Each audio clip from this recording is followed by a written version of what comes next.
First class വാങ്ങിച്ചതിന് എന്തെങ്കിലും presentation അയച്ചു കൊടുക്കാമെന്ന് അച്ഛൻ എഴുതിയിട്ടുണ്ടായിരുന്നു. ഈ ഉഴപ്പിനെ കൊണ്ട് ക്ലാസ് വാങ്ങിപ്പിച്ചതിന് സത്യത്തിൽ ചേച്ചിക്കാ പ്രസന്റ് തരണ്ടേ? കാണ്ടോ നോക്ക് സാറേ.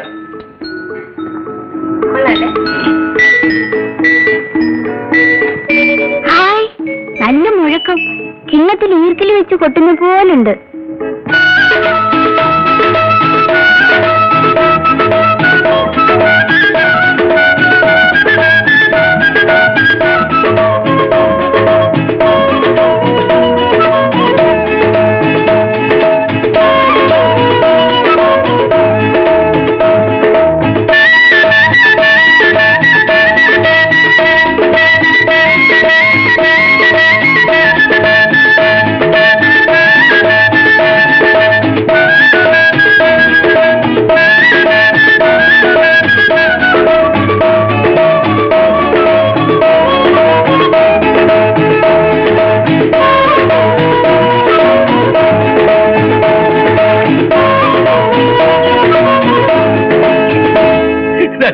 പെണ്ണ് അപ്പുറം, ഞാന് ഇപ്പുറം.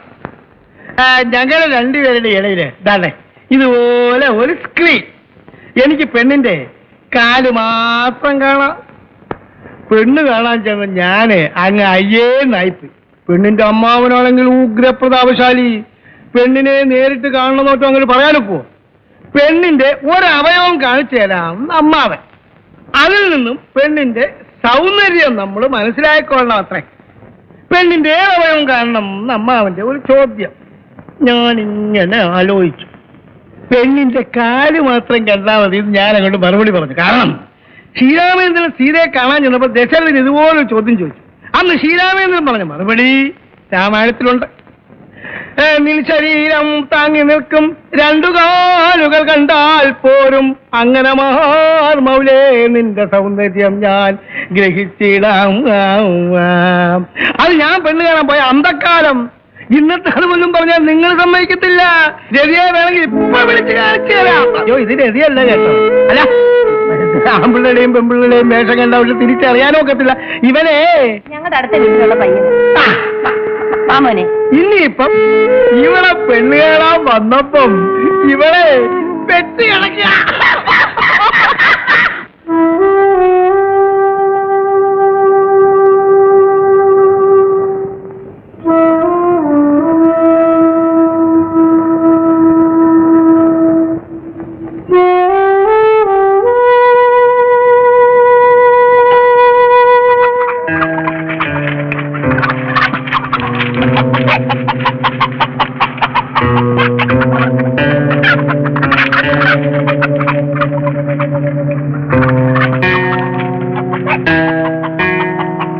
മോളെ രതി, ദേ അവരെല്ലാം നിന്നെ കാണാൻ കാത്തിരിക്കുന്നു. ഒന്ന് വന്നേ. എടി, എന്നെ കാണാനല്ല, നിന്നെ കാണാനാ. വേഗം വാ.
കൊടപ്പുറമോൻ അത്ര വലിയ തൃപ്തി പോരാ.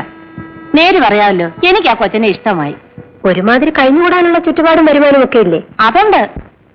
എങ്കിൽ പിന്നെ ഇനി ഒന്നും ആലോചിക്കണ്ട, അതങ്ങ് നടത്തിക്കളയാം.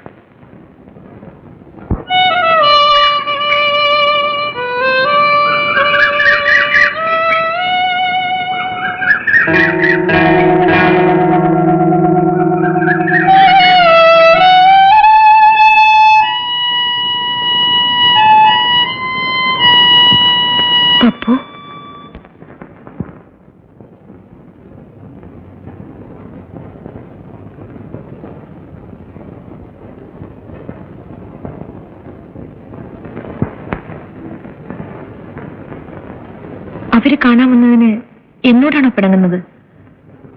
അതിന് ഞാനാണോ ഉത്തരവാദി? അല്ലെങ്കിൽ എങ്ങനെ അയാളുടെ മുന്നിൽ പോയത്?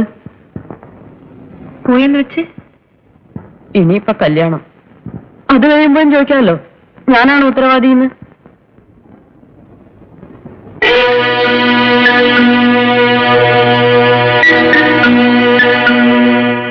വന്നവർക്ക് പെണ്ണിനെ ഇഷ്ടമായോ?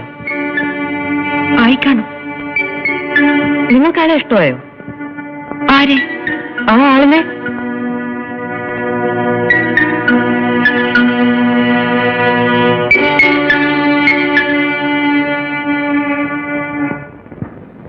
പിന്നെന്തിനാ ആളിനെ കല്യാണം കഴിക്കുന്നേ? ആര് പറഞ്ഞു ഞാൻ അയാളെ കല്യാണം കഴിക്കുമെന്ന്? ഇല്ലേ? പറയൂ, ഇല്ലേ? അയ്യോ,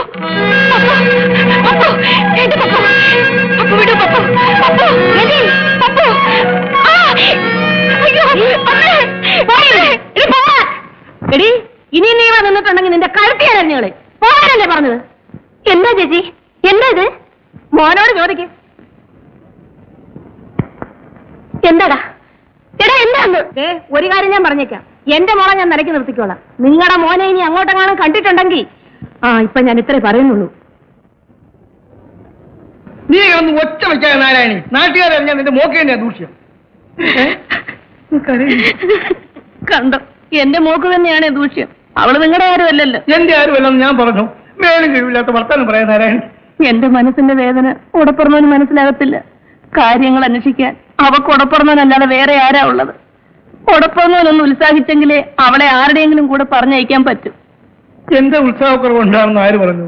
ഇവിടെ വന്ന് പയ്യനെ നിനക്ക് ബോധിച്ചോ? ബോധിച്ചു. ഞാൻ നാളെ തന്നെ സമ്മതം തള്ളിത്തരാം. അലയും നിറവില്ലാത്ത ഭർത്താവിനും പറഞ്ഞ് സ്വയം നാട്ടുക നാരായണി.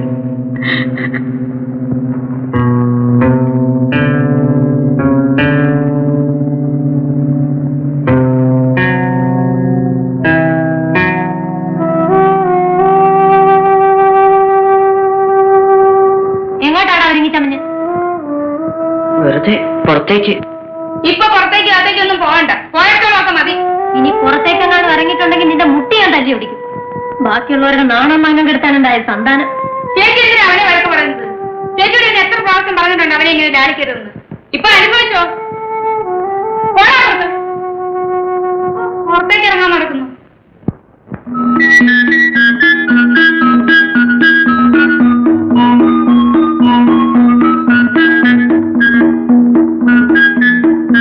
മതി മതി, ഈ വീട്ടിന്റെ മുറ്റത്തുള്ള കളിയും തമാശയൊക്കെ മതി. പോവള്ളാരെ അവിടുന്ന്, പോരാടുന്നു. നിന്നെ ഒന്ന് വീട്ടിൽ കയറ്റാൻ കൊള്ളത്തില്ലടാ. ഈ കുഞ്ഞുങ്ങളോടാണോ നാരായണി നില ചൗര്യം? ഇവരെ വഴക്ക് പറയാൻ നിനക്ക് എന്താ അധികാരം? അല്ല, എന്താ അധികാരം? ഞാൻ പിന്നെ എന്ത് വേണം? മിണ്ടാതിരിക്കണോ? മിണ്ടാതിരിക്കണം. 2 ദിവസം കൂടെ കഴിഞ്ഞാൽ ആ ചെറുക്കൻ കോളേജിൽ പോകും. അതിനിടയിൽ നിന്റെ ശബ്ദം ഇവിടെ കേട്ടുപോയാൽ അട്ടിച്ച് നിന്റെ കർണക്കുട്ടി ഞാൻ പൊട്ടിച്ചത്.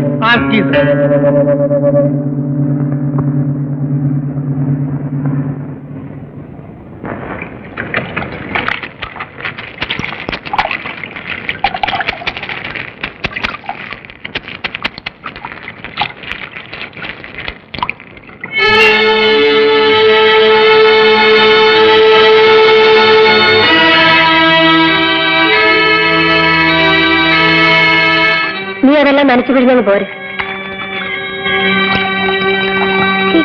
മാറിയല്ലേ?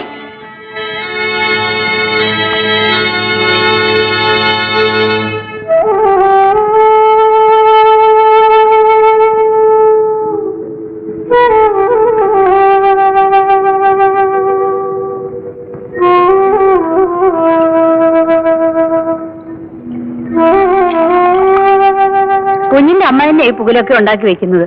ഇത്ര വലിയ കോലാഹലം ഉണ്ടാകാൻ എന്താ കൊലപാതകമായിട്ട് നടന്നോ ഇവിടെ?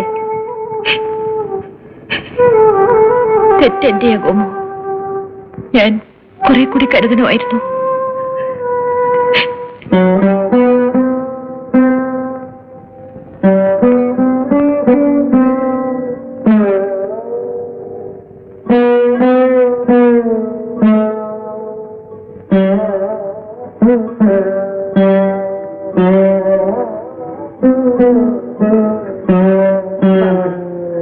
വന്ന് വല്ലതും കഴിക്ക്. അമ്മ മോളെ വഴക്ക് പറഞ്ഞത് സങ്കടം കൊണ്ടാ. അന്നേരത്തെ ദേഷ്യത്തിന് മനസ്സ് തോന്നിയത് എന്തൊക്കെയോ ഞാനങ്ങ് വിളിച്ചു പറഞ്ഞു. എന്റെ മോക്ക് എന്തെങ്കിലും കുഴപ്പം വരുമെന്ന് കണ്ടാ പിന്നെ ഞാൻ എങ്ങനെ സമാധാനിക്കും? അല്ല, മോളെന്ന് പറ. എനിക്ക് ആരുമില്ല മോളെ, നീയേ ഉള്ളൂ.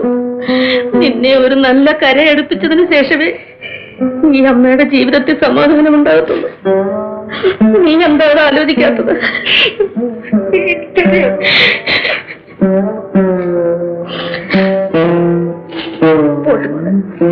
എന്നെ സങ്കടപ്പെടുത്തിയിട്ട് അമ്മയ്ക്ക് എന്ത് കാര്യം നേടാൻ? വന്നു വല്ലതും കഴിക്കും.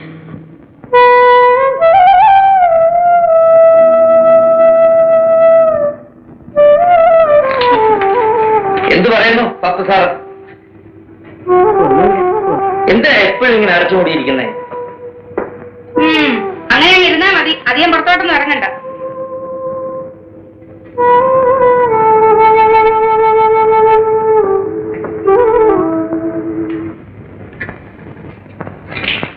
നല്ല ആളാ, അവരെ വിളിച്ച് 10 ചീത്ത പറയാനുള്ളതിന് പകരം എന്തിനാണെന്നോ പിന്നെ കാണിച്ചൊക്കെ എടുക്കാമെന്ന് പറയാണോ? കരുതി നീ കുട്ടികളെ പഠിപ്പിക്കുന്ന ആളാ, ഞാൻ സമ്മതിച്ചു.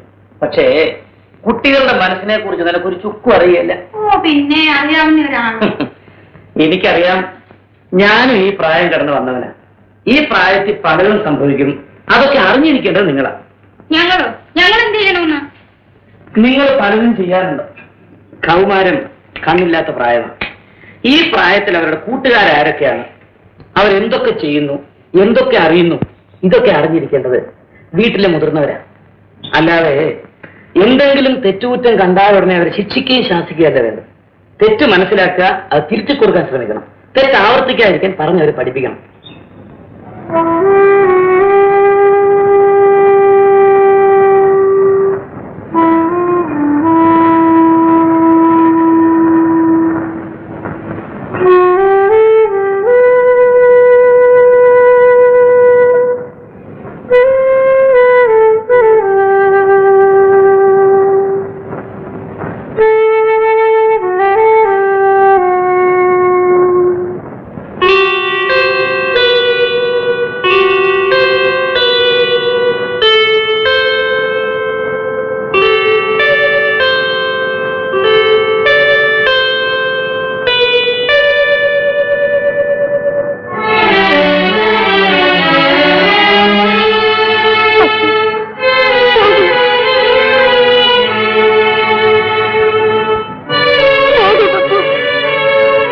ഞാൻ പോവില്ല.